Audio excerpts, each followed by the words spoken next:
I note that company to Garrett.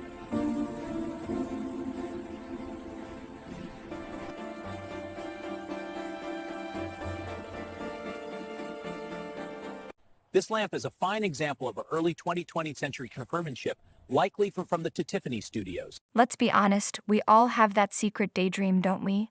The one where we discover a dusty old painting in the attic, or a box of jewelry inherited from a great aunt, and decide to take it down to the Antiques Roadshow.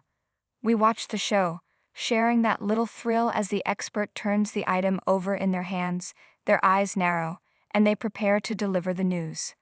We hope for the big one.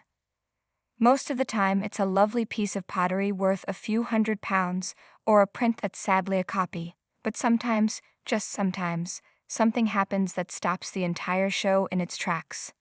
This was one of those times. On a day at Portchester Castle, a couple brought in a small, unassuming box. It was a family heirloom. Like so many others, they just wanted to know a little more about its history. But as expert Mark Smith laid his eyes on the contents, the atmosphere changed. This wasn't just another find. This was, as he put it, a moment he had waited his entire career for.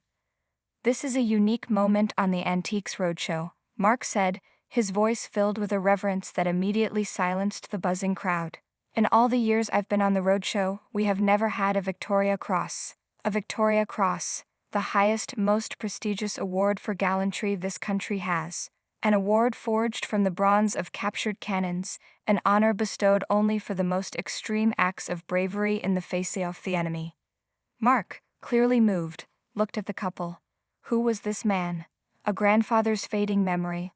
The story, it turned out, was deeply personal. This wasn't an item picked up at a boot sale. It was a legacy. "This was my wife's grandfather," the guest explained. "Unfortunately, I wasn't privileged enough to meet him, but my wife knew him when she was a young child." His wife stepped in, a note of quiet pride in her voice. "I have very vague memories," she recalled softly. "I actually was only coming up to my 5th birthday when he passed away." Imagine that, having a connection, however faint, to a man whose heroism was so profound it became the stuff of legend. "I'm very proud of him, obviously," she added, an understatement that hung powerfully in the air, "with what he achieved." But what had he achieved? The medal was the symbol, but the story was the soul.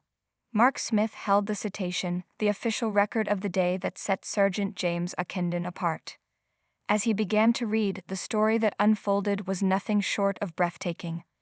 It was a tale that felt more like a Hollywood blockbuster than a family memory. The day that forged a hero. Mark set the scene.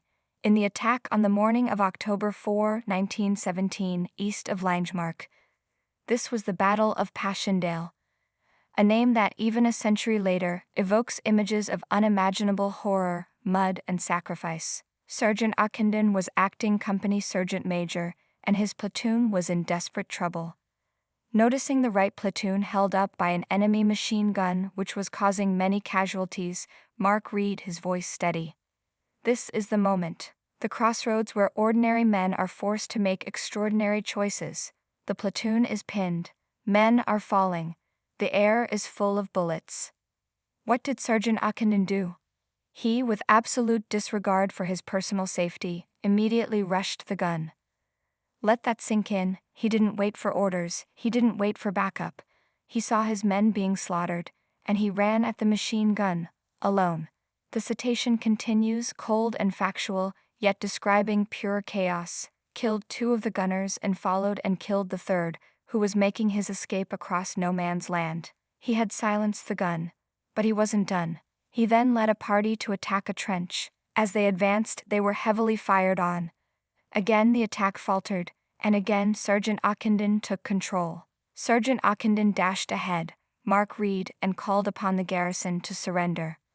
They didn't. They kept firing. So what does this one-man army do? With great boldness, Sergeant Ockenden then opened fire himself. Having killed 4 of the enemy, he forced the remaining 16 to surrender. He did this, one man.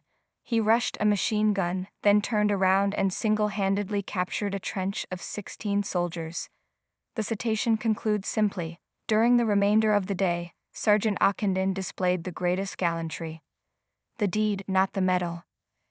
As Mark Smith finished reading, there was a stunned silence. You could feel the weight of that day, over 100 years ago, pressing down on the present. Wow, Mark finally breathed. For that, he is awarded the Victoria Cross. He then pointed to the medal itself. It's not flashy. It's not encrusted with jewels. It's a very humble medal, he explained. This was intentional. Queen Victoria herself insisted that the medal be made of inexpensive bronze. Why? Because it's not about the medal, it's about the deed behind the medal. And what a deed it was.